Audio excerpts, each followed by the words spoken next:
In this episode of the Superbold podcast, you'll learn about the life of a professional comedian, what it takes to get on stage, the boldness to try to do jokes, to be heckled, to potentially bomb, and develop a lifelong career doing comedy. My guest is Ruben Paul, and you're going to love this one. Let's dive right in. Welcome to the Superbold podcast. I'm Fred Joyal, and I interview interesting people who have done bold things in their lives and also hesitated and missed opportunities in their lives. My guest today is a longtime friend of mine. He's a professional comedian, Ruben Paul, and he's toured with Jamie Foxx, Russell Peters, and is currently touring with George Lopez. Ruben, welcome to the podcast, buddy. Great to be here, Freddie. I am. I mean, I'm excited. You know how much I love the book, and it's inspired me in a lot of ways, even at this point in my life and career. Well, yeah, thank you. I know you give out the Superbold book to people, so I appreciate that, and I'm glad it's a useful tool. So I said you are a professional comedian, which means you get paid. Yes, I make a living doing this, and I have been making a living doing this for a long time, which I'm grateful for. You have been doing it for a really long time. Yeah, I have not known you to do any other job, and I've known you since 1997. Yeah. So you've been able to support yourself successfully, comfortably, I think, at this point. Yes. Not always comfortably. No, you know, a lot of canned tuna along the way, right? So, yeah. Because I mean, to be able to even make a living doing this,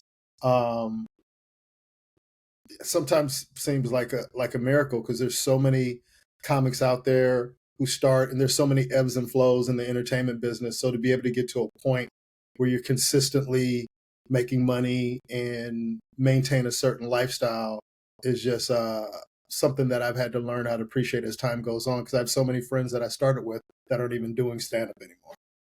Yeah, they just fall by the wayside because it's just like acting. There's less opportunity, there's less stage time than there is the number of comedians out there. And it takes a lot to break through. And as you said, there have been periods where almost like stand up died for a while in the course of your career. You've seen probably 2 or 3 waves of that, and now I think it's in a real resurgence. Would you say that? The short answer is yes. I think because of social media, it's gotten it out to the masses, more than it probably has been in the past. And I just think it's changed a lot too, because how can I say this? I just think before it was really about trying to become the best stand-up that you could be and moving up, the ladder in terms of, if we're just talking about doing live shows, when you're talking about comedy clubs being full again and people coming out and doing it, before, to get to the headliner spot, you had to really, really, really be great at it.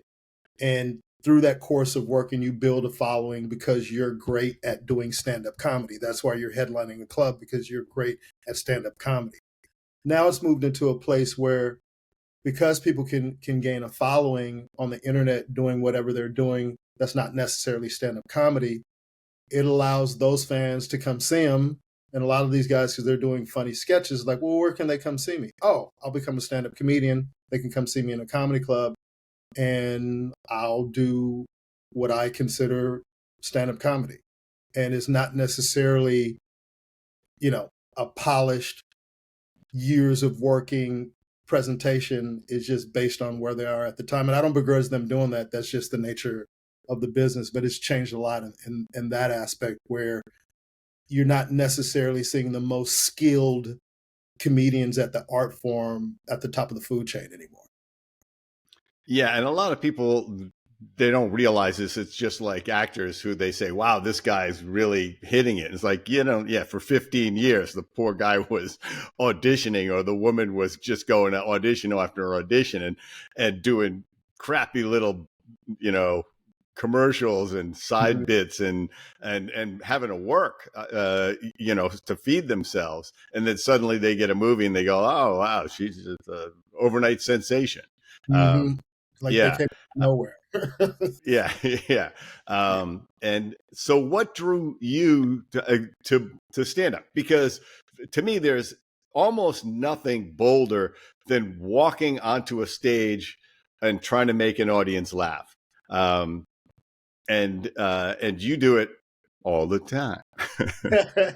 Well, I think for me, it starts with the dream, and it's odd that I became a stand-up considering the type of family I came from, the area I grew up in, and just not really um, knowing how to even get started. It's like things happen for a reason, opportunities come and you take advantage of it. I'd always been witty and funny as a defense mechanism because, being the only immigrant family in the type of neighborhood I grew up in, I got made fun of a lot. So you have two choices. Either you're going to fight everybody every day, or you're going to fight back with your words and with humor. And I was good at that. So through most of my elementary and junior high and high school years, I wouldn't say I was necessarily the class clown, but if there was a moment to say something funny in a class or in a movie theater or in an assembly, when that moment where everybody is silent and somebody yells something out from the back, that would usually be me, and everybody would be laughing like, "Who said that?" And it's me who said it. So I'd always had good timing, but I wasn't necessarily a disruptive person in the class where I'm cracking jokes every 5 minutes. It wasn't like that. And I just started watching a lot of stand up and kind of kept that secret to myself because I didn't think it was a realistic goal to be a stand up or an actor or anything like that because I didn't really know how to get started in that aspect. And so how did it happen? How did you get started? So I had a barber named Tracy Prince, and I used to go into the barber shop to get my hair cut. And as you know, well, you might not know, so I'm going to fill you in on a little Black culture. The barbershop is a place where we'd congregate and just talk about everything from sports to politics to movies to comedy, crack jokes on whoever's walking in. So it was always a lively environment. And my barber's like, "Man, you come in here talking about everybody every week, making fun of everybody. You should do stand up." And I was like, "Oh, yeah, I want to do stand up." And he was like, "I know a place where you can go perform." I was like, "Stand up?" He was like, "Yeah." He's like, there's this Tuesday night show in Long Beach called the Birdland West. And he goes, "You need to go check it out." I wasn't 21 at the time, so I wasn't old enough to go. And I was in college playing football, got injured, and he used to just be on me every time I went. And when I turned 21, I went to the club just to go watch. And I was blown away. One, because it was jam packed. It was comedians I'd never heard of. Because from my perspective, this was in the 90s, and that, Black comedy clubs didn't exist. The only Black comedians I knew were Richard Pryor, Red Fox, Flip Wilson, the people that you saw on TV. I didn't know that they were up and coming Black comics working on their craft, doing stand up. And I go to this club, it's jam packed. Everybody's in the spot from all the Long Beach, Snoop Dogg and all these places. You'd come to this place every Tuesday night. And D.L. Hughley was the host. And I remember leaving thinking to myself, first of all, the comedians I saw there live were damn near as funny or funnier than anybody I had ever seen on TV. And that the thought of that just blew my mind. Like, oh my God, there's these comedians talking about relatable things and they're hilarious and I have no idea who they are. And after the show, I was kind of sitting there mesmerized. DL is going around shaking hands, thanking people for coming to the show. And he comes right up to me and he goes, "Did you enjoy the show?" And I go, yeah. He goes, "What's wrong?" I go, "I'm thinking about doing this." And he goes, "You should do it." And he goes, "Thanks for coming out," and walks away. So fast forward, I didn't do anything because I was scared for at least another few years. And then finally, it just got to be a hassle to go to the barbershop to have this guy keep telling me, "When are you going to do stand-up?" And then finally I was like, "I'll do it." And then he's like, he calls me a couple days later. He's like, "You're on next Tuesday." And I was like, "Oh, man." Can I use profanity on this? Or should we keep it clean? All right, well, I'll keep it clean. So I end up going, he got me 3 minutes at this club and the rest was history. I was just addicted, and my goal was to be as good as I could possibly be. And was it 5 minutes you did? Does 10 minutes? Did you? 3 minutes. It was 3 minutes. No. I think it was actually 5. I did 3 minutes. Funny story. So, I'm in the back of the club, and the owner comes up to me and she goes, "You're Ruben Paul?" And I go, "Yeah." And she was like, "Let me introduce you to the guest host." DL happened not to be hosting that night. And it was a good friend of mine who passed away, Yvette Wilson. Some of you guys might, some of your viewers, if you ever watched the movies Fridays with Chris Tucker that Ice Cube and DJ Pooh wrote, she was in that. She was on the series Moesha with Brandy. She was on a show called The Parkers. She was a working actress and, Def Comedy Jam. She was one of my first mentors. So she comes up to me and she goes, "Hey, they told me I'm bringing you on." I go, "Yeah." She's like, "What do you want me to say?" I said, "I don't know. It's my first time." She was like, "Oh, it's your first time." And I go, "Yeah." And then she's like, "What should I say?" I said, "I have no idea." And then my buddy that was with me, Brandon, who you remember, Brandon goes, "His specialty is bagging." And for you guys who don't know what bagging is, it's like jonesing, playing the dozens or whatever, because I was really good at it because that's what I did most of my life, was going back and forth, bagging on people. And she went, "Okay." Side note, the Birdland West had the funniest hecklers known to man. These hecklers were, that's why DL is so good at going back and forth, because he was thrown in the lion's den every Tuesday with these hecklers who came to the show just to humiliate the comedian that's on the show if you weren't any good. So me being young and cocky and being confident in that aspect of it, I felt like, no one could beat me at bagging. I don't care who it is, because that's my thing. That's what I do. But the irony is this: even as a young comic, I had so much respect for the art form that my intention was to do the material that I had prepared. I never really prepared to go and do battle with the audience, because I was like, I worked on this material. I go on stage. I say my first, I riffed about the comedian in front of me. To even know how to riff when you first start is just amazing. But I was your first set, that's ridiculous, right? Yeah. And my first set, it was awful, but it killed. I go up and I go, they bring me up, I go on, they play the music and everything. It's kind of like this awkward, they're ready to like pounce on you. And I go, "Give it up," because it was some chick was on the stage. She was talking about ugly guys. And I didn't think she was that attractive. So I go, "Give it up for the comedian that was before me. She's talking about guys being ugly. Has she looked in the mirror?" I'm a young place goes berserk. Then I go into my material, which was, not great, but it, your first time ever on stage. And I'm getting huge laughs. And I remembered, and this might sound corny, but I swear to you, and that's why I wanted that. Remember, I used to try to get that photo from you, that painting. The drawing. Yeah. Because it reminded me of my first stand-up experience. I set a punchline, Fred, and I saw myself from above watching the audience laughing. And I said to myself, "Man, I can't believe they are laughing." It was a feeling that I can't describe.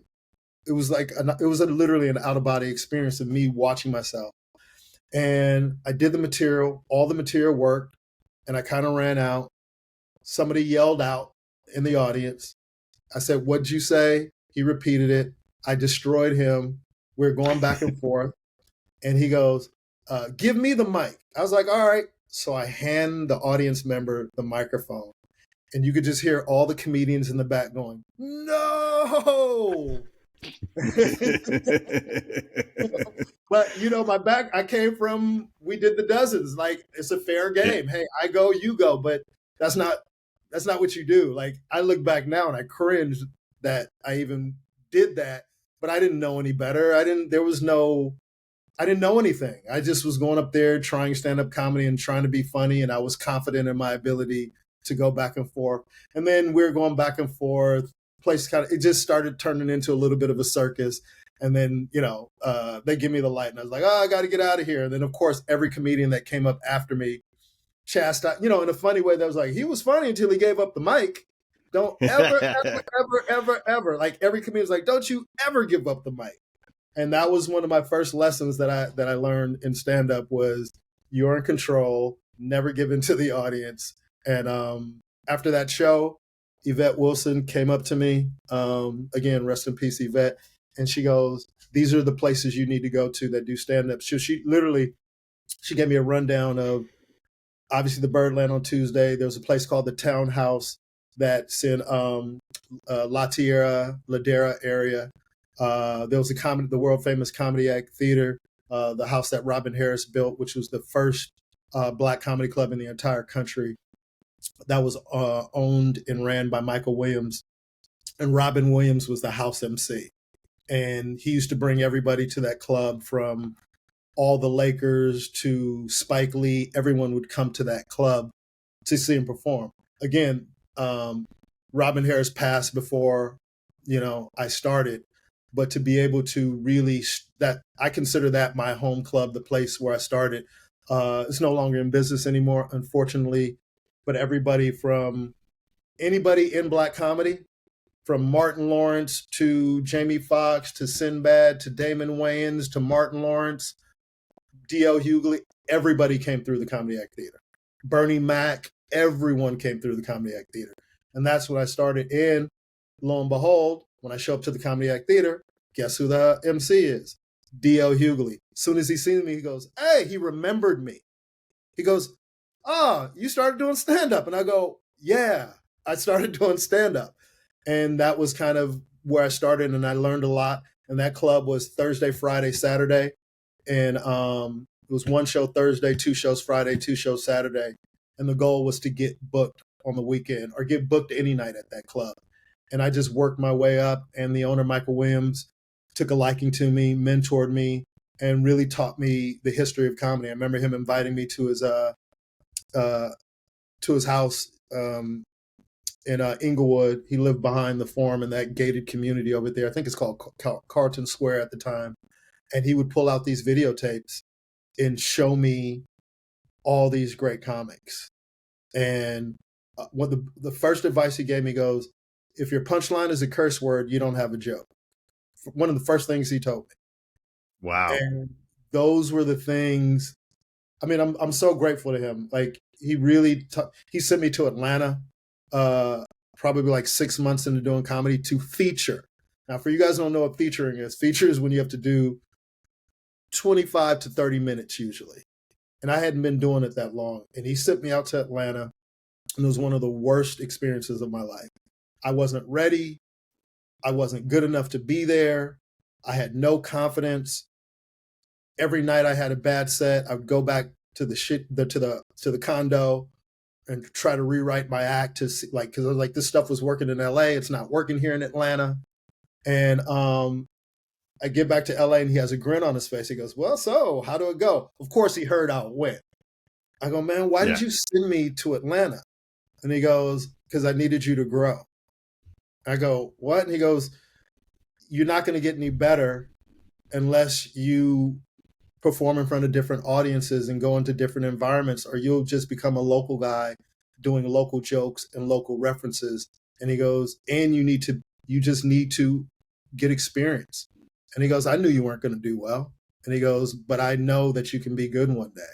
And those are kind of the early lessons, going on. And it really lit a fire under me because it's humiliating. Stand-up comedy, people don't realize it's like, it's not like cracking a joke in the break room or at your cubicle. Like you said, you're in front of hundreds of people, sometimes thousands of people. If nobody is laughing, it's painful, especially when you first start, because all you want to do is make people laugh. And comedy is an interesting art form where, and I'll speak from, I don't know, maybe it's with Black audiences, that if a comedian is not good, it can literally upset the audience, which is a very, like, they're mad at you almost for Wow. for Yeah. wasting their time and not being funny. It's like, man, I paid for this. Come on, man. Next, And I was like, I just want to make people laugh. Why do you hate me? But comedy evokes those type of emotions in people, which is really, really interesting, because you would think people would just come to have a good time and be open to it. But when you consider the fact that some people have to they've been working all week, 8 to 12-hour shifts. They got to get a babysitter. They're not making that much money. Comedy is an escape for them. They dress up. They went out to dinner. It's a nice out. And then they show up to the club and they got to get this. Nah, man.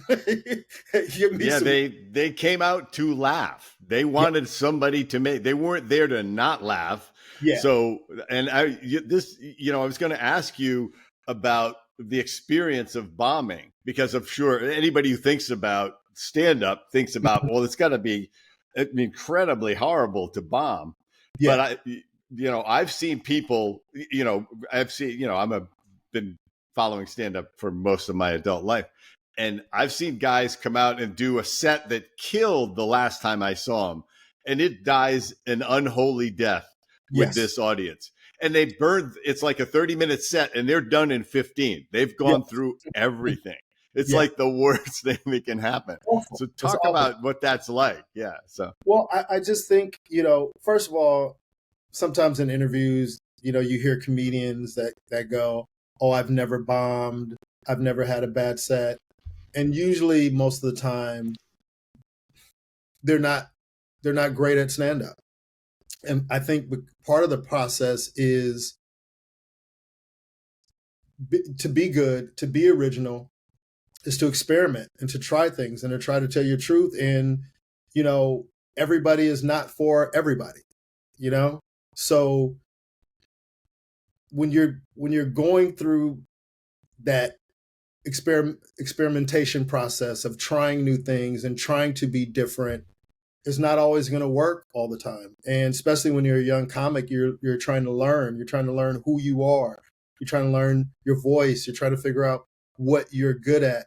And what people don't realize is most comedians really care. Like when we have a set, especially as a young comic, I remember knowing, that I have a show that night. I wake up, I have butterflies from the moment I wake up, and your whole day is consumed with what you're going to do that night, how you're going to execute, and how good you want to be, and you want to kill. And to spend your whole day thinking about it, you finally get your moment, and then it doesn't go well. That drive home is brutal.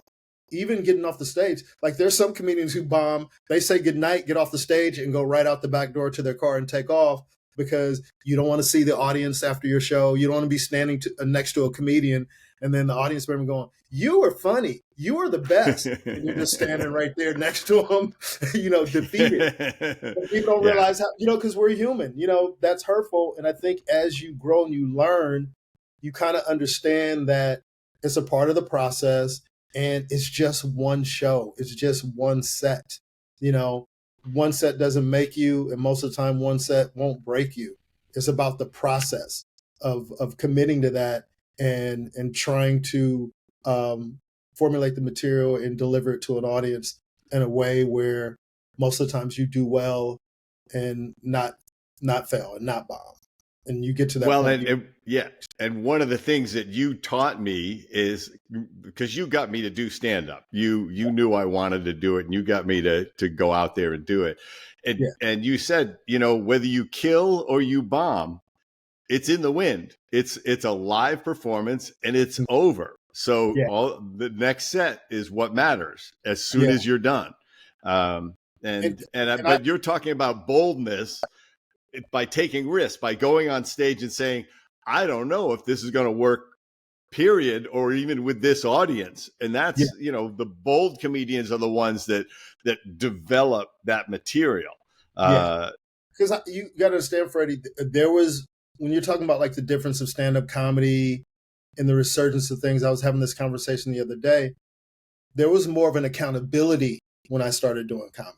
What I mean accountability is if you went up on stage and you were doing something similar to somebody else or verbatim to somebody else, when you got off the stage, there was a veteran comic going, hey man, such and such does that joke, or this person does that joke. So there was a pressure to be original. There was a pressure to be different, because if you weren't, you'd be considered a hack, or you considered a joke thief, and all these things that you didn't want to get labeled as. So it really forced you to really try to come up with original material and deliver it to an audience, and make them laugh.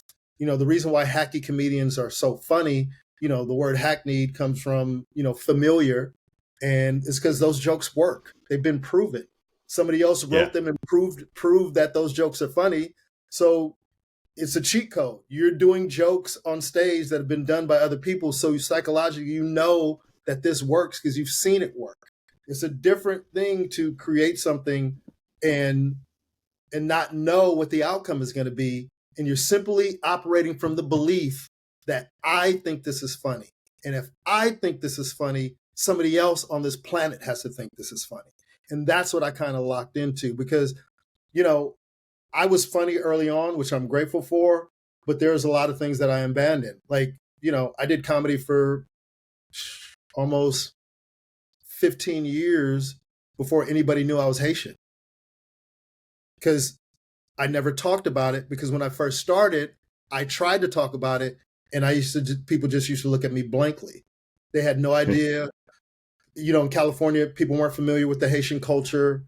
They didn't know. I wasn't good enough to explain it and to paint the picture. So I just abandoned it, because my life experiences to that point were as an African American. You know what I mean? So I locked into my environment and kind of put that part away, because it was more relatable for me to talk about normal Black issues, and it would kill. You know what I mean? Those jokes would kill because it was relatable. And one of the things that I'm proud of, and I tell people all the time, like when I'm talking to comics, they go, man, that joke that you do about this or that stuff kills, man. And I go, just so you know, most of the jokes that you see me do at one point didn't get laughs. And it's the working of it to get to a joke where people aren't laughing at all to now you're getting applause breaks and standing ovations is a testament to hard work and just figuring it out and learning how to present what you think is funny to the audience to make them think it's funny. And this is for free. And this is because sometimes people call me and ask, I write for a lot of people as well, as you know. And when I'm working with somebody, I never judge the material, because comedy is subjective. So I judge execution and how you put things together, because that's not subjective. That's not up for debate. Now, whether I think something is funny, that's based on your life experience, your perspective of where you're coming from, whether you can relate to it or not. And the first question I ask them is, do you think it's funny? And they go, yeah. I go, well, if you think it's funny, somebody else will think it's funny. And the difference between laughing and not laughing is whether somebody gets it. That's why when somebody doesn't laugh, what do they say? I don't get it. So if they don't get it, that means you're probably not giving them enough information for them to be able to connect to what you're saying. And that's the difference between a joke working sometimes and not working, is the amount of information that you give them to be able to follow up. If I use Chris Rock as an example, when you watch him, sometimes he'll repeat the setup to the joke like 2 or 3 times. And once he says the joke 2 or 3 times, he's going to say it 2 or 3 times. And once everybody understands what the premise is, what he's about to talk about, the jokes start coming. Because he's clear that everybody knows what women, blah, blah, blah, blah. I'm telling you, because women, you know what I mean? So he sets the stage and then he goes.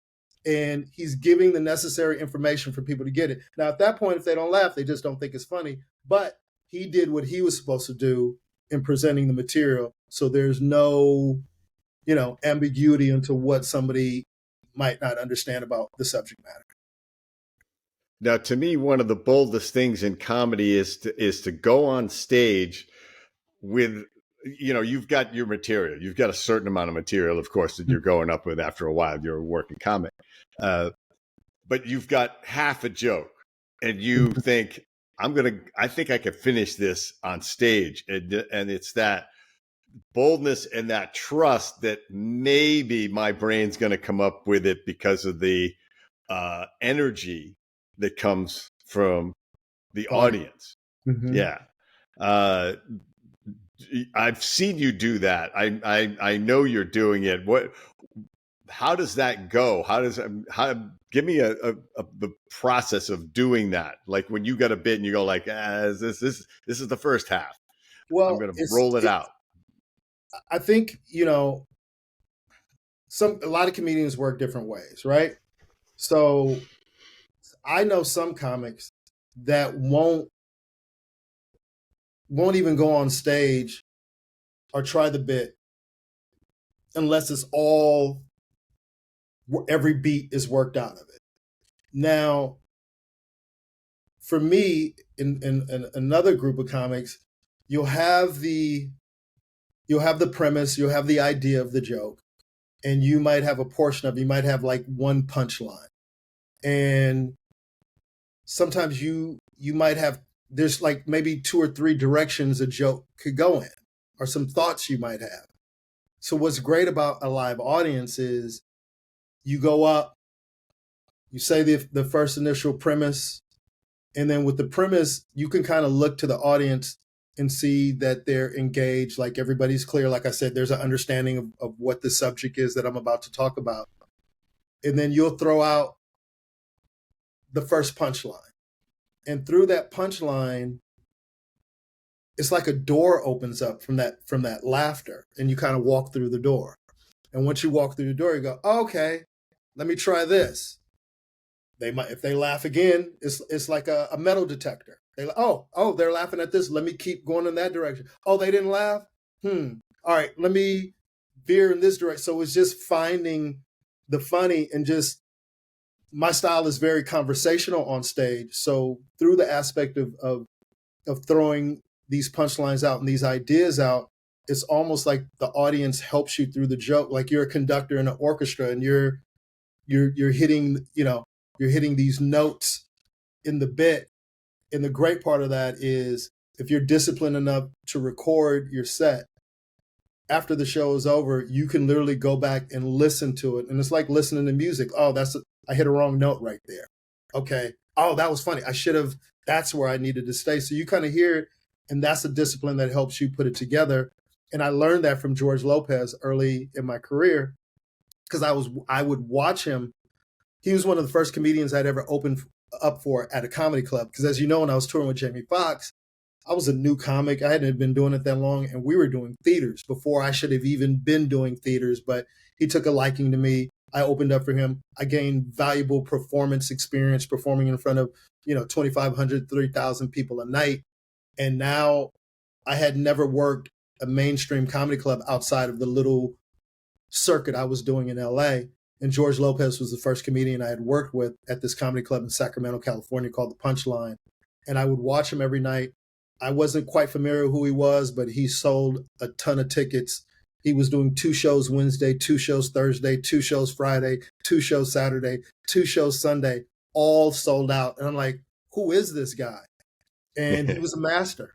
And I would watch him night after night. And one night he would do a bit, and then the next night it would be more added to that bit. So I'm a young comic. I got to ask him, I go, yo, man, there was more to this joke tonight than it was the night before. And he goes, yeah. And I go, how did you, what are you doing? And he goes, oh, I record all my sets, and then I listen to it. I go, really? And then not even knowing this, and he laughed when I said this, and he goes, that's exactly it. I said, it's like your jokes are pregnant. And he goes, yeah, you could say that. He goes, I just keep adding on to it because a punchline will give birth to another punchline because it just like you would watch him and it was just the bit just kept getting bigger and bigger and fuller and fuller. And I was just fascinated by it. And he was like, but the hardest part is for you to actually have the discipline to listen to it. Now, it might sound easier said than done. Oh, record it and listen to your set. But sometimes it's tough to sit there and listen to your set or to watch yourself perform. But there's a lot of growth that happens in that also. Well, and it's really the same thing on the speaker circuit. Is you have to watch the videos of yourself to see, because you have a memory of what happened, but you don't have a true vision of what really happened. Yeah. And I remember when you taught me to do this when I was doing stand up, and I remember watching the first video of me performing, and I would grab my nose at the end of every joke, every single time. It's like, what are you doing? I had no knowledge of that tick that I had. I don't grab my nose in normal life, but Yeah. the tension of stage created behaviors. Yes. And what I've watched you do is you are so comfortable on stage that anything that would be anxiety is now energy. It's Yeah. like you've transformed that. And that's what allows you to just be funnier and funnier and funnier and gauge the audience. You know, I always see you looking at the audience too. And it's like you're playing them, you know, like the conductor again. You're like, I'm gonna get to these people. Oh, I got to these people. Now I'm gonna get to these people. Oh, it's like I'm really getting to these people. I'm gonna make them hysterical so that Yes. the rest of the audience laughs at how hard they're laughing. Because Yes. that's great, crazy fun at that Yeah, point. because laughter is contagious. You know what I Yeah. mean? When someone's laughing, there's an inner stand-up comedy, man. Just to make people laugh, it just creates this energy, man. That's unexplainable. That is better than any drug that I think you can take, and that's why when people suffer from depression and different things, sometimes they come to a comedy club just to get a release and laugh. Because when those endorphins are released, man, it's you know what I mean? It's a powerful thing. It's healing. Yeah, It's sure. healing. And I think as you get older and you start to respect the art form, aside of it being about you and what you want and what your goals are, you do realize you're being of service. You know, when people come up to you after a show and go, hey, we just buried our mother today and we just wanted to come out and laugh and thank you for making us laugh. Or I remember early on, I was doing a gig in Dallas. And again, it was one of those gigs that I wasn't ready to do, but I did. And I felt like I did horrible every night. And a lady came up to me after the show while I'm hiding in the back because I don't want to see anybody between shows. And she comes up to me and she goes, "You were so funny." And I go, "Oh, I thought I had an off night." And I learned that early on. When somebody gives you a compliment, just take the compliment. Don't start explaining why your performance wasn't good, because now you ruin their experience. Because if they enjoyed you, let them enjoy it. You know you weren't at your best, but don't ruin their night by taking away their compliment. And she told me she had just lost her son, and her girlfriend made her come out, and I made her laugh. And then at that moment, I realized, oh, it isn't all about me. It isn't all about what my needs and what my desires are. I'm doing a service, and whether I think I sucked or not, she didn't think I sucked, and it gave her some comfort. So I'm gonna hang my hat on that I was able to help someone that night, even though I was miserable. Yeah, I mean, it's a good thing to, you know, it's a life skill really to learn to just take a compliment. Yeah. You don't have to diminish it. You don't have to be humble or give them the reality check that you had about it. Just Mm-hmm. say thank you, and because you did something for that person. And that's an amazing thing to get to do. And you're probably doing it really almost all the time. It's just you're not necessarily hearing. Everybody's not coming up to you and talking to you at the end, because a lot of people are afraid to talk to you. They're like, oh, I don't want to go up and talk. He's the comic. I can't go talk to him. And I never really looked at it in that aspect. And I think it goes back to what you said earlier. If I want to connect the two, is once the set is over, it's over, and you can't stay in that. Now, can you learn lessons from the set? Absolutely. But to have a bad set, from your perspective, you don't know how the audience, like, you have your own standards, but to understand that, okay, this was the set. It didn't go how I wanted it to go. These are the things I need to work on, but it doesn't mean that I'm not funny anymore. And I think when you're a young comic, one bad set can make you feel like, oh, maybe I need to quit doing stand-up. Because sometimes in the club, somebody would yell out, you need to stop doing stand-up. So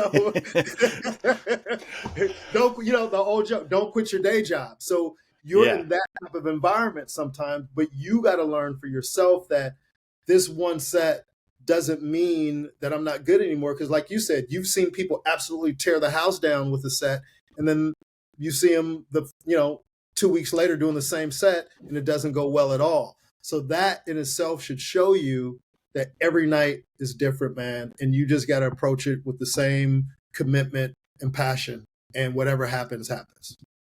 One of the great things you taught me right away is you said, never blame the audience for not laughing.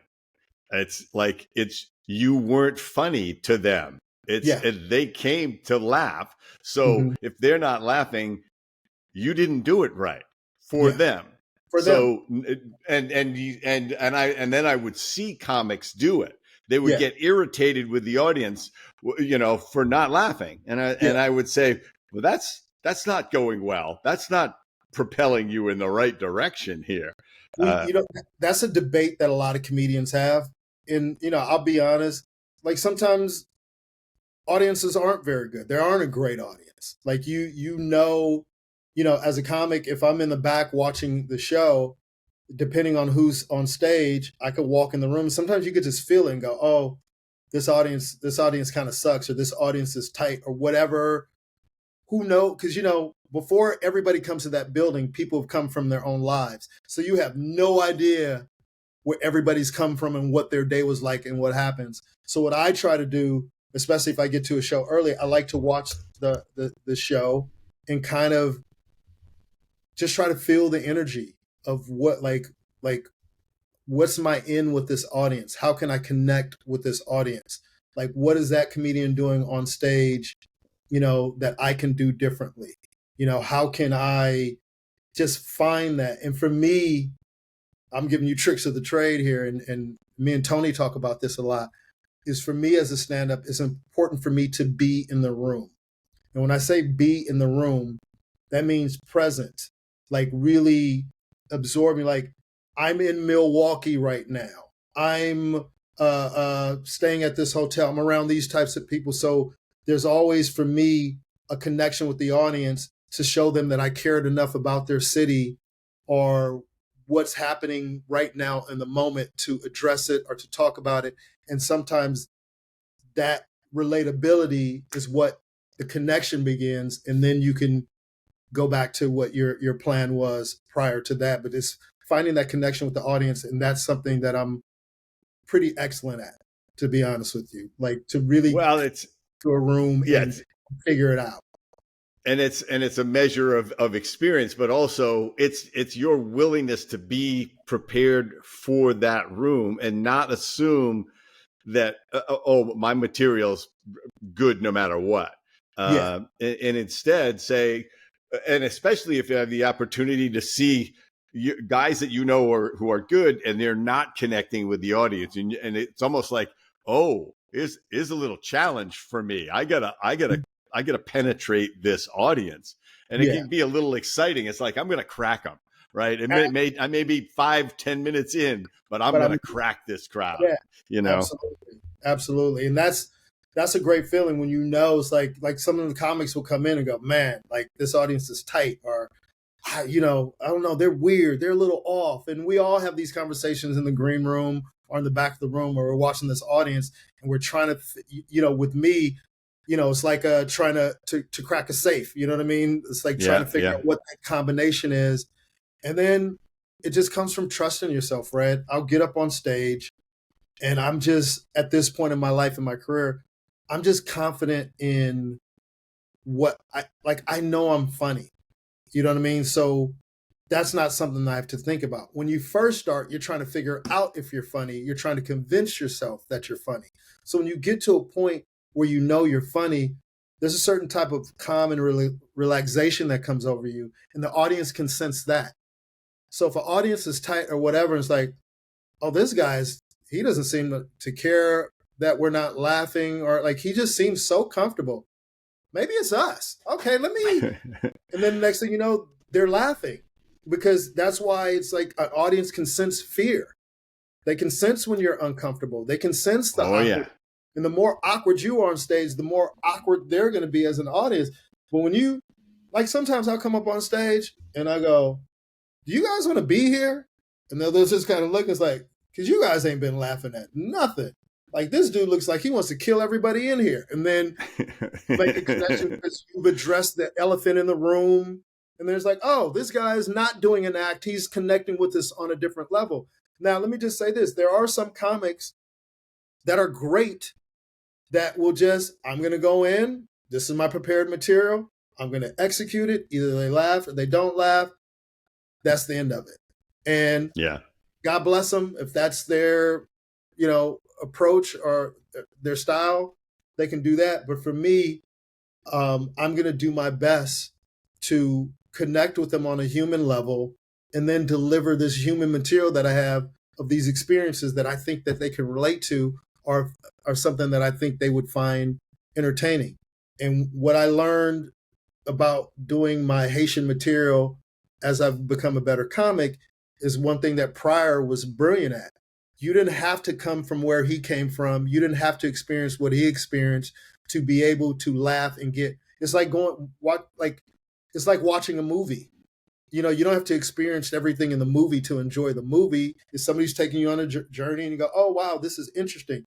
So as I became more skilled as a comedian, I could describe my father. I could describe the culture. I could describe my experiences. So whether you're Haitian or Dominican or Puerto Rican or, you know, from Sweden or from Germany, the immigrant experience is similar in a lot of ways because you're a fish out of water. You're trying to assimilate and adjust. And so these themes are universal. When I perform in China, everybody has a mom, everybody has a dad or a brother or a sister or a cousin. Dating, like, these are universal themes. And once you start to go, oh, we're all human beings and we can understand these shared experiences that we have in different environments, this is his version of that. That's why now there's this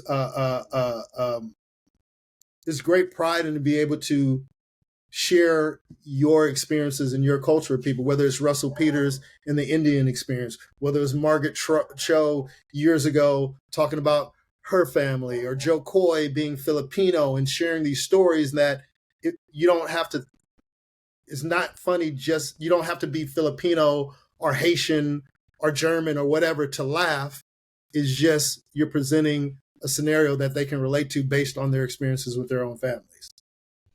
Yeah, and it's a great lesson to learn. Is like it's relatable as human beings, not as just that narrow culture. What you show them, if you do it well, what you show them, they can identify themselves. I've felt, you know, like I didn't belong somewhere, just like his dad did. That's wow. And that, you know, that's where the comic release happens for people, is like you take them into a personal place. And I think that's when you own your material. Nobody else is going to be able to take that material.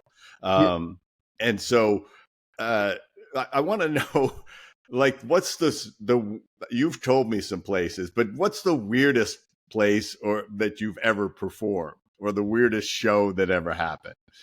Fred, there's there's I'm too going to many. cue Alaska. I think you toured up in Alaska at some I point. did Is I that? did tour to Alaska. I mean, there's just so many places, man, that I've performed over the years, and from bar shows are always a challenge, especially when they're not expecting comedy, and all of a sudden they turn on the music like, "Hey, we're about to start a comedy show. Everybody kind of gather around." So you have environments like, I mean, I'm trying to think to pinpoint. I've just done a lot of weird. I've done a lot of weird gigs, man. From I mean, I performed everywhere: churches, bars, backyards, at parties, corporate events. I'm trying to think the weirdest. Go ahead. You've done internationally too. I mean, you've done. It's always interesting to think that you've done South Africa Yes. and killed Yeah. to a gigantic audience. To Russell Peters, Yeah. where he's an enormous draw in internationally. Yeah. And you're in front of what 20-30,000 people. Oh, I could take one of the strangest gigs I ever did. So Russell took me, if I'm pronouncing it, to Muscat, Iman, which is near Dubai, and it was the first stop in this tour, and it was the first place he had really taken me on the road with him internationally. And there's always a pressure doing something for the first time. There's always that anxiety and that fear, because it's the fear of the unknown. And I'd never really performed. Done military stuff, but what people don't understand, when you perform internationally and you do military stuff, you might as well be performing in Milwaukee or San Diego or anywhere in the United States, because your audience is all Americans. With Russell, and then subsequently after working with Russell, when I do international gigs, I'm performing for the people that actually live there, that are from a lot of expats that are from all over the world, or just the locals who are there, who speak English and want to experience American style stand-up comedy. So we're in Muscat, we're at this outdoor amphitheater, and it must have been like 115 degrees. And I look out we're backstage. I'm already nervous because I want to do well, because I want to impress Russell and the crew and to show that I'm worthy of this opportunity. And I'm literally pouring sweat backstage, not just because of the heat, but I'm terrified. Russell has a DJ that he toured with. Rest in peace, DJ Spinbat, and he's playing, all this hip hop music, because Russell's a big hip hop fan, but his audience isn't. So I look behind the curtain, and there's people covered, their faces are covered. It's a Muslim country, and no one is vibing to the music at all. So I'm like, what am I going to do? Like, this is great music that they're playing, and they're not even acknowledging it. Like, they don't like Black people. Why am I here? I'm going through all these emotions. And Russell looks at me and goes, "Are you okay?" He's like, "Man, you are soaked." I go, "Hey, man, I got to be honest. Hey, dude, like, what should I do?" And he goes, "I don't know. I was just going to watch you." You're the guinea pig, dude. You're the point man here. We're going to let you take the first bullets. Yeah. That's why you're here, buddy. I'm going to see what you do, and then I'm going to figure it out after you go out there. So whatever you do, I'm going to figure it out. So that made me laugh, and it gave me a sense of relief. They're about to start the show. I dry off as much as I can. I change my shirt. They introduce me.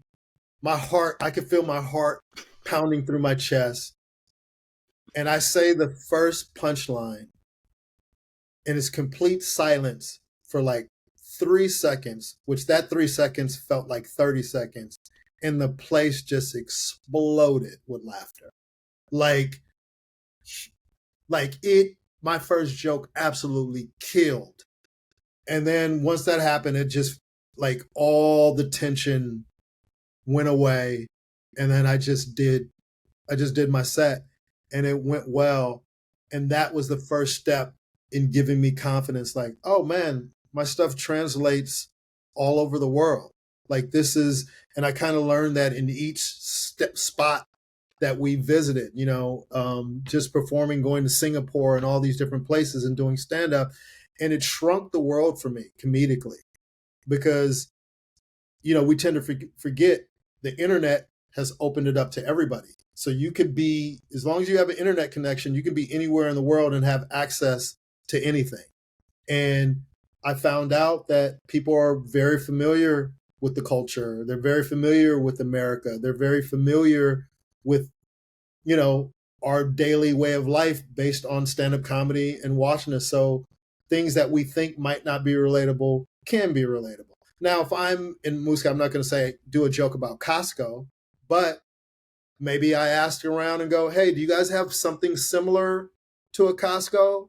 And then they'll tell you, go, boom. So you're this, country, and he's like, I went to Mohegan's the other day, man, those prices, so you bring a local reference to them that they connect with it, and it paints a clear picture of what you're talking about. But for me, it just made me hone in more on my life because I knew that was the human connection that everyone could relate to, so that was one of the weirdest gigs that I did, just judging the audience, being scared, not knowing what I'm going to do. And then the level of laughter and relatability just blew me away. But that was one of the scaredest I've ever been, going on stage. Is just I can just imagine. Yeah. And Fred, it's not like you can bail after 5 minutes. Oh, this is not working. Hey guys, thanks and good night. No, you're being paid to do 30 minutes. So you have to do 30 minutes. So you said something earlier about seeing something not doing well. Like when there's no laughs, you can do that 30 minutes of material in 15 minutes with no laughs because, like when you're writing the jokes, you're used to a certain rhythm and it's like, oh, this is going to time out to about this.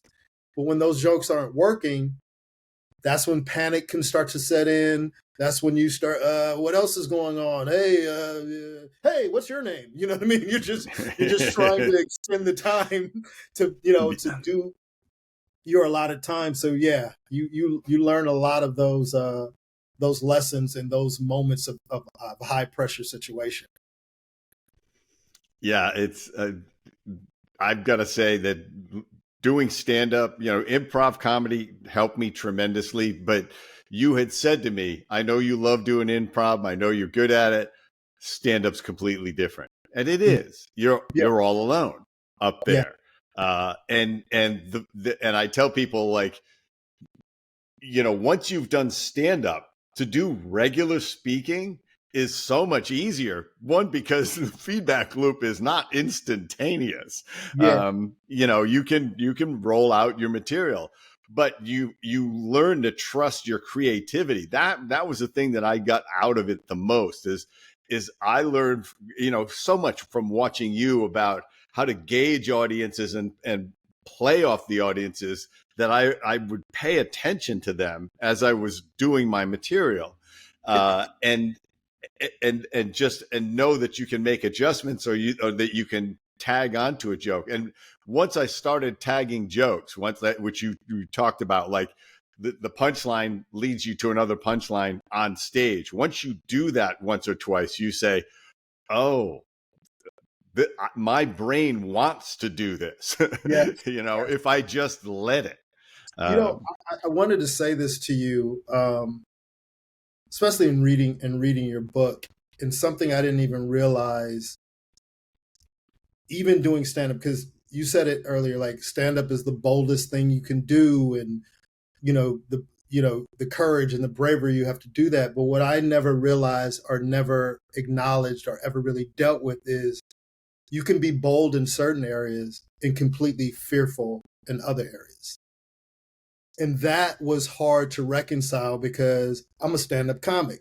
I can go up in front of 10,000 people. I can go up in front of 20,000 people. I could do that, but you can still not be bold in other areas of your life. And I found that fascinating. Like, how can I do stand-up but be afraid to do this?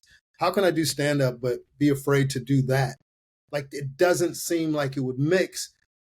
And then you realize that, fear is something, that paralyzes us. And it's not saying that you won't be afraid. It's the ability to do it even if you are afraid, and incorporating that into other aspects of your life. There's even fear in stand-up. I see scared stand-ups all the time. And how you can tell a scared stand-up is they're going to do what's safe. They're afraid to try new things. They're afraid to take that chance. Oh, I'm going to do all material tonight. First joke doesn't work. They abandon it and they go to what they know that works. Is they don't want to deal with the humiliation or the pain of not doing well. And it's to face that head on that is what's going to make you better. Like you always said, the thing that you're probably most afraid to do is the thing that you should absolutely be doing. So now, even, 25 years in, 27 years in, you're thinking to yourself, you know what? I need to try this tonight. And then sometimes you're mad at yourself and go, man, why did I bail out? Why didn't I try that? What am I afraid of? Why am I? There's only 30 people in this audience, but the fear of just not having people laugh is something that can sometimes, seep in and keeps you from doing what you know you should be doing. So like sometimes you just got to constantly say, no matter what, I'm going to try this tonight. Sometimes I try to force myself, I'll do a new joke right up top, right in the beginning, so I can't hide from it. And some people think I'm crazy for doing it that way. Like there's two schools of thoughts. Some people love that because doing it first gives you this energy that's going to propel you because it's like sink or swim right in this moment, and that's been effective for me. So when I have a new joke, usually I like to start off with that, because I know I have a bunch of material that works. Because to me, killing up front and then dropping it in the middle where it's safe doesn't really give me the best perspective on if the joke works or not. You know what I mean? Yeah, it's not an accurate test because it's sandwiched safely. Yeah, because they already like me now. They Yeah. already know I'm funny now. So they'll give me a pass now. But when you do it from the very beginning, it stands on its own. Yeah. It's on its own, man. And it's tough to do. Some people think I'm crazy for doing it, or comics like me who do it. They're like, man, you crazy, man. I'm gonna do that right in the middle. I'm gonna do that right in the middle. And can it work that way? Absolutely can. But for me, I find it takes longer to develop that joke if I don't really just dive in and just see what happens with it. But it's just, for me, the book was important and to incorporate boldness in all parts of my life.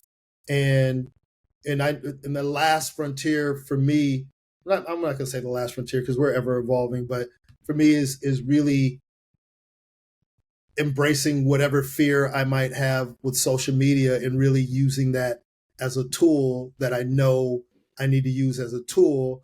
And I can make all these excuses why I don't want to do certain things, but I got to make a choice and a decision on what's the real reason why I'm not doing all these things, and confronting that and finding my way or the best way that makes me feel comfortable as an artist, but also evolving with the times. And it's hard. It's hard to teach an old dog new tricks.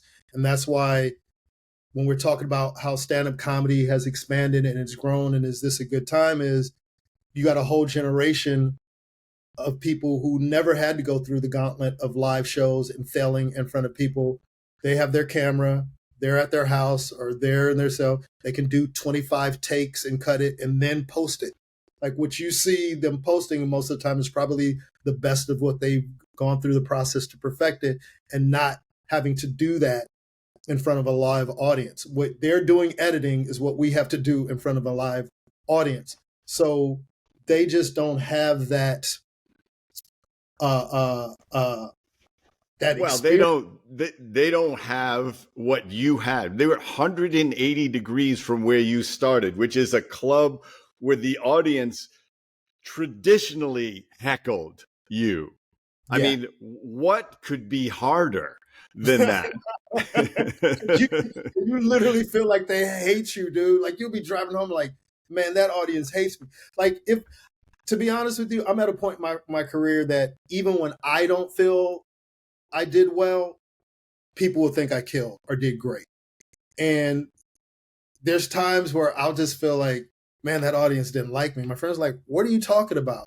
And it's more about me than really the audience. And even at this time, you still revert back to making it about you and making it about what you want instead of just letting the set stand alone and move on. So these lessons that you learn early on, they follow you your whole entire performance career. I mean, I hear actors and comedians and all that.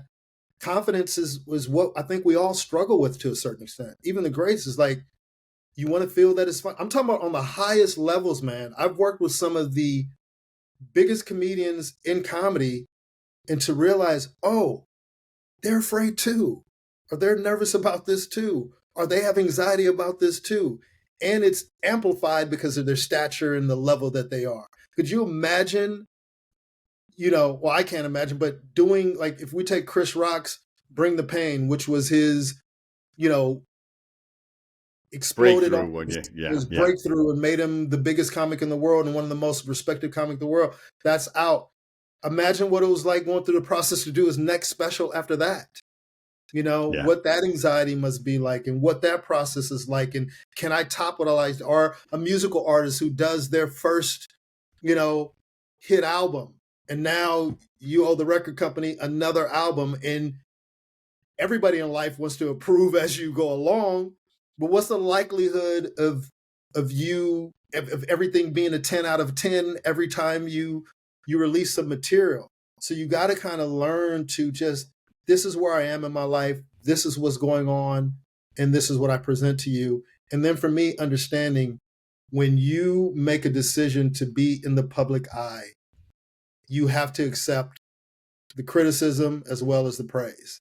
And it's how you process that and not letting that stagnate you and letting that stop you from your truth and what you're trying to do. So these are things that you constantly have to remind yourself of, and you can't let anyone or any audience deter you from what your goals are and what you're trying to accomplish. Because only what it is, what your dreams are, what you're trying to present. And if somebody says you suck, I always tell people, if somebody says you suck, what are you going to do? Quit? Like, what's next? Are you going to Yeah. stop because somebody doesn't like Yeah. you? And if somebody loves you, what? Like, you're always going to be on a seesaw, man. That's why you got to be even keeled and just know that you're good at what you do, because to think that you're going to please everybody, to think that everybody's going to like you is a delusional state that a lot of us get in as performers. And to understand that some people didn't think Richard Pryor was funny. There's some people who didn't think George Carlin was funny. There's people who didn't think Rodney was funny. It's about finding your audience, connecting with them, and nothing else even matters. Either you like what I do or you don't like what I do, but that comes with experience and being confident in what you do and standing on that. Yeah, and I think it's so important as a life lesson to like chase your dream. Don't chase your dream based on other people's criticism, because you have no idea where they're coming from. They may Yeah. need to pull you down because they gave up on their dream. You But know, what's hard, Fred, though? We're in a business, right, where we want people to like us. So the key is you care what they think and you don't care what they think at the same time. Think about that. I'm yeah, up on stage. I want it's you to a laugh. I want you to like me. But at the same time, I can't care whether you like me or not.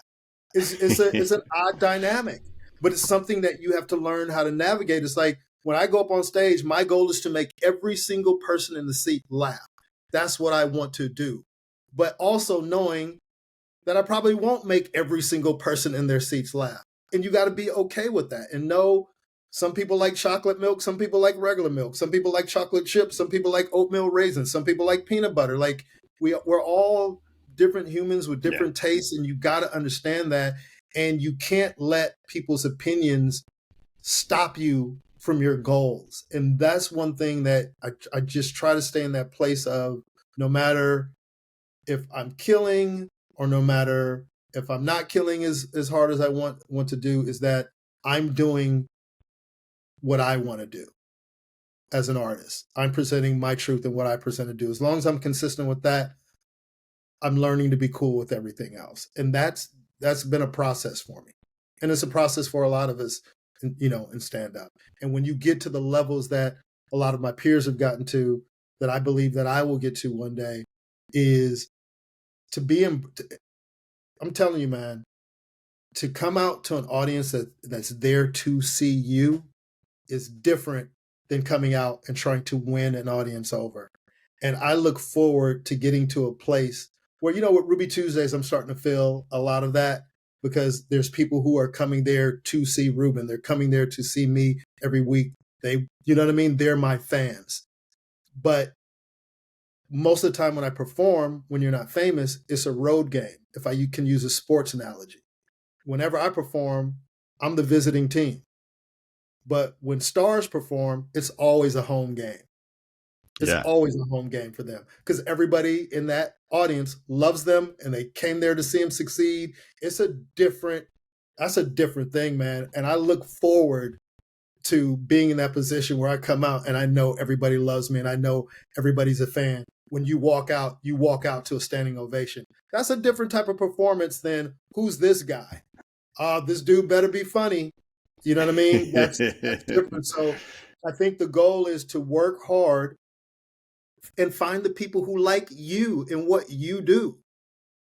And hopefully, you get enough of them that can fill up rooms, and then you got a great life and a great career, because you have a room full of people who relate to what you're saying and who are on board with your point of view and how you look at life and are interested to see what you want to do.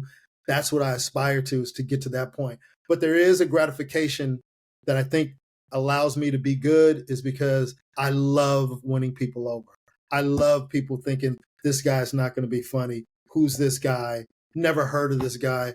They're looking at their watches, and then, 30 seconds into my act, they're dying laughing. And I get these emails. I've never heard of you. Where can I see more of you? Oh my God. And those are the things that give you that energy and give you that boost to keep going, knowing, okay, I'm good at this, and there are people, that will relate to me. So the goal is to, build the following and get it to a point where when I walk out, it's a home game, no matter where I go in the world. I told Russell that, I go, dude, it's a home, no matter where you are, your fans are there. Like, do you understand? Like, do you guys understand? Like, that's amazing. You're in South Africa, it's a home game. You're in China, it's a home game. You're in Singapore, you're in Australia, you're in Canada, you're in the US. You fill up a room with people who like what you do. It's like, could you imagine? That's bomb proof. Like, how do you bomb when it's your fans in there? You know what I mean? It's not like you're showing up, to a Springsteen show and it's, it's Kid Rock on stage. You know what I mean? It's like, these people come to see you. And that's a beautiful thing, to get to a point to accomplish that, where people love you so much that they just want to see more of you and hear what you have to say and hear what you've been thinking about, see what you've been doing in the dark, see what you've been doing at these, open mics or these late night spots at 2:00 in the morning, working your craft and getting it to a point to present it, at 8:00 on a Saturday night. You know what I mean? Where it's prime time and they're coming for the show. They're not coming for you to work out and try new stuff. They're coming for a performance. And that is the beauty of art. I think whatever art you do is to find your tribe or people that really love what you do. Well, I think you found a lot of those people. And you mentioned Ruby Tuesday, which is something you do in Los Angeles, in actually West Hollywood at the Laugh Factory every Tuesday night. You host all of these comedians, and it's it's a fabulously diverse group of people that you bring on stage. You know a lot of comics. A lot of comics know and love you and respect you. So you're able to tap into some amazing people. But it's always a good show, and it's fun to watch you host. And can I say this? Because I think it's important for me to say this because it seems like nobody's talking about it, and it's part of the reason I started doing Ruby Tuesdays is the segregation in comedy. Now, I was one of when I was coming up doing stand up, it was a natural thing for clubs to be segregated. Like the clubs that I told you back that I started out at, they were all Black clubs. And then when I started working the quote unquote mainstream clubs, AKA white rooms, it was predominantly white comics working these shows. And then you'd have your tokens, your token Blacks, your token Asians, your token Latinos, but those are all predominantly white. So I used to travel around and work the Latino rooms. I used to do Asian nights and used to do all these shows. And I used to always think like, why aren't all of us on the same show together? Like we should all be performing together.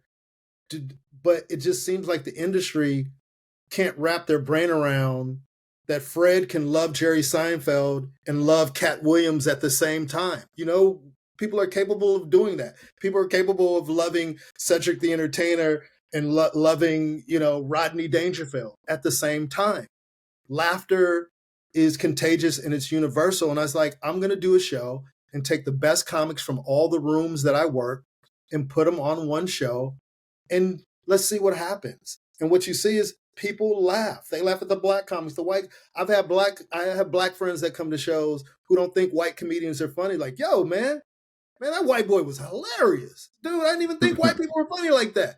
Or I'll have, white audience members like, who is that one Black comedian that went up? He did oh my God, he was so hilarious. So it's this, I feel like I've created this environment where sometimes people don't even realize what they're getting, but they're getting something that's very different. And where it came from is I asked a club owner, I go, if it's 4 white comics and 1 Black comic, what would you call the show? He goes, it's a comedy show. I go, but if it's 4 Black comics and 1 white comic, what would you call the show? It's a Black show. Why? Why? And why have we accepted this? It should be just a comedy show.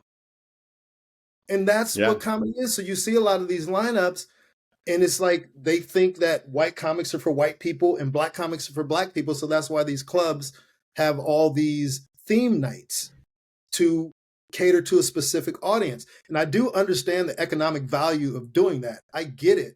But I think we need to change the narrative of what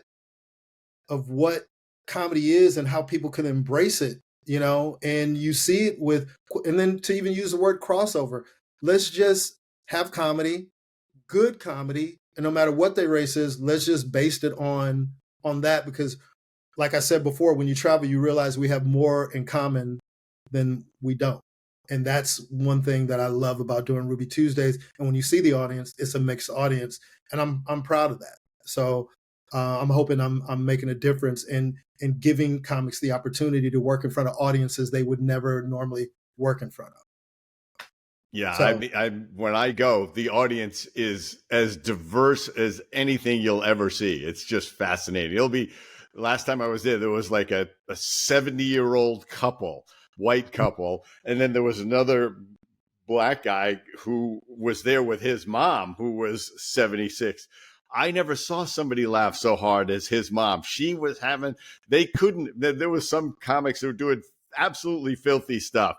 And she was falling out of her chair. It's a wonderful thing. It's a beautiful thing, Fred, because if we were judging him, you in no way would think that lady would be laughing at what she was laughing at. And that's the whole point. Like, we judge, the old saying, you can't judge a book by its cover. And that's what we do in life on a daily basis. We look at people and we make instant judgments of people. And you have no idea. So just present it. Like last night, they come up to me. This is a funny moment. They come up to me and go, hey, somebody left their Lamborghini outside and valet needs to move it. There's no key. Could you make an announcement to the audience? I said, absolutely, I can. I can't wait to make this announcement. So I go up and I start talking. I go, hey, by the way, there's a black Lamborghini outside. Does somebody have a black Lamborghini?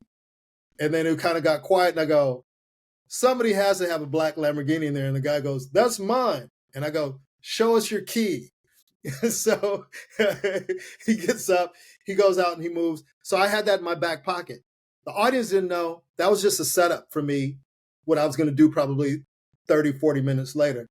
So a couple of acts goes up and I go up and I go, there's a red Bugatti outside. As soon as I said Bugatti, the place just exploded. And it's one of those moments, like when you get the years of experience, you kind of learn how to set traps as a host. And those are things that are fun, that I take pride in. That's a skill set that not a lot of people have. And then with callbacks and different things, it makes a fun experience. And I love doing live shows because of the unknown and the improvisational aspect of what can happen at a live show. That's why I tell people, watching stuff on the internet is cool, but there's no substitute for a live show. And I think that's why crowd work has become such a big thing on the internet now, because people are getting a taste of what it must be like to be at a live show. But even that fails into comparison to what you'd see, at a live show, and realize what you're seeing on the internet sometimes is the best version of that's happened. You know what I mean? And not necessarily the organic way that it was created. Well, this is an amazing conversation, and I think people will be fascinated to hear about your journey and be interested in knowing about you. So how do they find you, Ruben, besides Ruby Tuesday on Tuesday nights in Los Angeles, but at the Laugh Factory? But they could find me on Instagram and on X at I am Ruben Paul. My website is rubenpaul.com, which is actually being redone as we speak right now, and I'm excited about that. And you can catch me on tour with George Lopez. And May 7th in Los Angeles, May 7th, I think May 2nd through the 12th is the Netflix is a Joke comedy festival that's going to be in Los Angeles, where basically Netflix is taking over Los Angeles and doing a bunch of shows, kind of like the Montreal Comedy Festival, but more spread out because it's LA. So you're going to have comics literally from all over the world in LA doing shows. I think Ali Wong is doing like 12 shows at the Will Turn Theater, which is awesome, man. I just love seeing that. And Ali is one of the few people I haven't met in this business, but I think that's so dope for her to grow to be in that position where you can do 12 shows at the Will Turn. I think that's like 2,100 seats a night to sell. Is pretty dope. But Tuesday, May 7th, Ruby Tuesdays will be a part of the Netflix is a Joke Comedy Festival, which I'm very proud of and excited about. And and as you know, everybody from George Lopez to Kevin Hart to Chris Tucker to D.O. Hughley to Joe Coy, mostly anybody in comedy has done the show. And that night is going to be full of surprises because a lot of my buddies will be in town for the festival, and Ruby Tuesdays will be at 10 o'clock that night. So we can go all night, and you're going to see it's going to be a great night, hosted by me. So come out May 7th, Ruby Tuesdays, Hollywood Laugh Factory. Netflix is a Joke.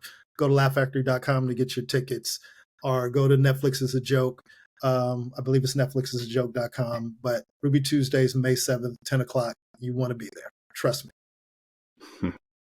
Well, my friend, it's been an amazing journey together, and I've learned so much from you and laughed so much with you, and I appreciate you sharing your life and all that you've learned for people here, and your bold journey continues. So I'm interested to follow it. So, and thank you, man. And that book really has helped me a lot, and has helped a lot of people. And I'm not just saying that because it's your friend. But boldness is something that I think that we all struggle with to a certain extent.